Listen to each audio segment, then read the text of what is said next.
সূরা মুলক আয়াত ২। বিসমিল্লাহির রহমানির রহিম।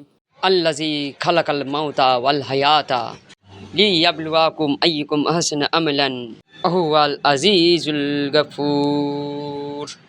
শুরু আল্লাহর নামে, যিনি সৃষ্টি করেছেন মৃত্যু ও জীবন তোমাদেরকে পরীক্ষা করবার জন্য। কে তোমাদের মধ্যে করবে সর্বোত্তম, আর তিনি পরাক্রমশালী, বড় ক্ষমাশীল। ডক্টর জাকির নায়েক কি বলেন?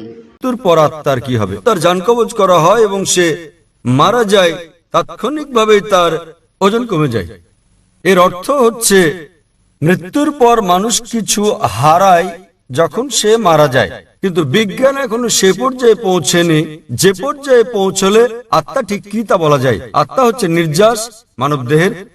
কোরআনে আল্লাহ বলেন সূরা মুলক অধ্যায় নম্বর 67 আয়াত নম্বর 2, আল্লাযী খালাকাল মাউতা ওয়াল হায়াতা, অর্থাৎ আল্লাহ জীবন ও মৃত্যুকে সৃষ্টি করেছেন তোমাদের মধ্যে কর্মে কে উত্তম তা জানতে। তাই এই পার্থিব জীবন পরকালের জন্য পরীক্ষা, এবং প্রত্যেক আত্মাকে মৃত্যুর স্বাদ নিতে হবে। একজন মানুষ মারা গেলে তার আত্মা দেহের মধ্যে থাকে না, কিন্তু বিচার দিবসে যখন তাকে পুনরুত্থিত করা হবে তখন তার করা নেক কাজ ও পাপ কাজের উপর ভিত্তি করে বিচার দিবসে সর্বশক্তিমান ঈশ্বর, তিনি মালিক ইয়াউমিদ্দিন, অর্থাৎ তিনি বিচার দিবসের মালিক। দুনিয়ার জীবনে আপনি যেমন কাজ করেছেন তার উপর ভিত্তি করে সেদিন আপনার জন্য নির্ধারণ করা হবে আপনি বেহেশতে না দোজখে যাবেন। সুবহানাল্লাহ, আলহামদুলিল্লাহ, লা ইলাহা ইল্লাল্লাহ, আল্লাহু আকবার।